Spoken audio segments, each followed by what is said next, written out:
Well, tú réanis le rudbag macna bhíanana ar Téama ar An Samhradh speisialta.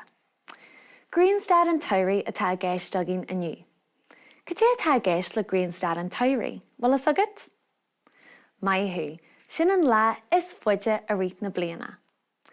Cén data a bhí an Greenstad an Tairí ar siúl? Tarlíonn sé gach blian ar an tíonaí lás fí de bhí an bheitheh. Inta mai. Nis, ar an habla seo, tá muid gal líon na nuaireanta solas ar lá an Greenstad Saoirí a oibriú amach.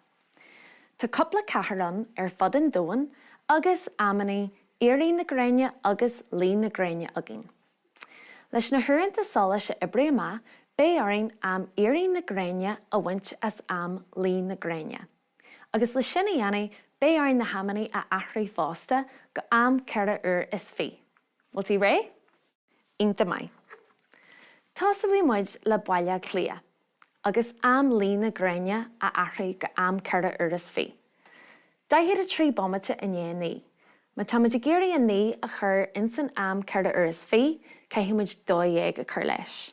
Mar sin tá fiche a híon agin agus daithéad a trí. Agus tá muid gal am éirí na Gréine, fiche a dó bommate in é a cathair a bhaint de sin. Trí bunar hial a dó sin a híon, cathair bunar hial a dó sin a dó. Inta mai. Anis ní féidir linn cathair a bhaint as a híon, ach ghlaci muid é an tíomh seo. Híon déag bunar hial a cathair sin a seacht, agus tá a híon faca agin an seo. Mar sin, uaireanta solas a mbaile clia ar lá an Greenstad Saoirí ná seacht nuair a chloig déag, agus fiche a híon bommate nó nóméad. Inta mai.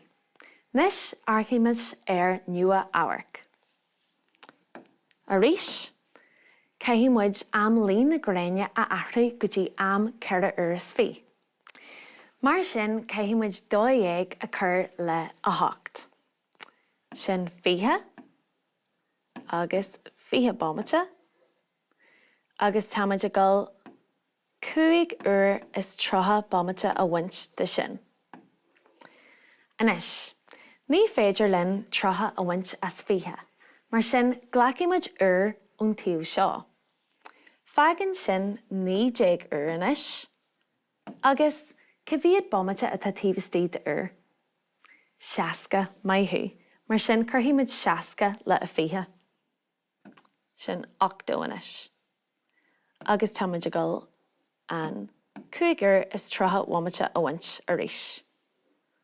8 bunar hial trotha, sin 50, agus cé ní déag bunar hial a 5.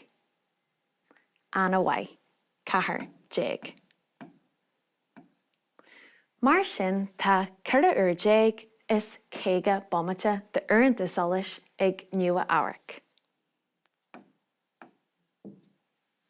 Ar dóigh. Nis, is féidir leatsa uaireanta solas honolulu a oibriú amach tú híon. Athraí am lí na Gréine go am ceithre uair is fí, agus bunar hial am éirí na Gréine chun sin a dhéanamh.